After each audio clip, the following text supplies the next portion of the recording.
আপনি সর্বোচ্চ কতক্ষণ নির্ঘুম ছিলেন? 24 ঘন্টা, 48 ঘন্টা। ভাবুন তো, কেউ যদি 11 দিন টানা না ঘুমিয়ে থাকে। আজ আমরা জানব এমনই এক কিশোরের গল্প, যিনি 1964 সালে গড়েছিলেন বিশ্বের সবচেয়ে দীর্ঘ সময় নির্ঘুম থাকার রেকর্ড।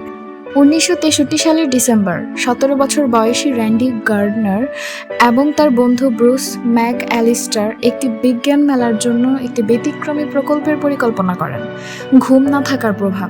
তারা সিদ্ধান্ত নেন র্যান্ডি যতক্ষণ সম্ভব নির্ঘুম থাকবেন আর ব্রুস তার পর্যবেক্ষণ করবেন। র্যান্ডিকে পাহারা দেওয়ার জন্য ব্রুসকে নির্ধারণ করা হয়, কিন্তু ব্রুসের তো ঘুম আসবে। এই জন্য তাদের আরও একজন বন্ধুকে তাদের সাথে সংযোগ করা হয়।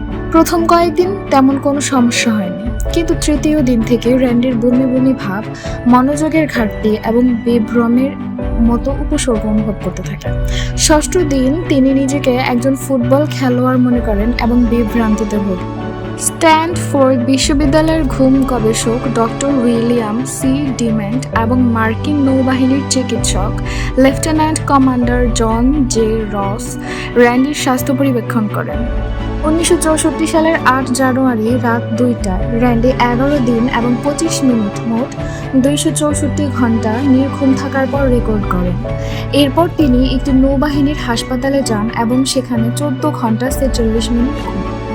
যদিও র্যান্ডি তখন সুস্থ ছিলেন, 2007 সালে তিনি জানান যে তিনি দীর্ঘস্থায়ী অনিদ্রায় ভুগছেন এবং মনে করেন এটি তার সেই পরীক্ষার ফলাফল। এ কারণে গিনেস ওয়ার্ল্ড রেকর্ডস 1990 এর দশকের মাঝামাঝি থেকে ঘুম না থাকার রেকর্ড গ্রহণ বন্ধ করে দেয়। র্যান্ডি গার্ডনারের এই অভিজ্ঞতা আমাদের ঘুমের গুরুত্ব সম্পর্কে সচেতন করে। আপনি যদি এমন আরও অদ্ভুত ও বিস্ময়কর কাহিনী জানতে চান, তাহলে চ্যানেলটি সাবস্ক্রাইব করুন এবং ভিডিওটি শেয়ার করুন।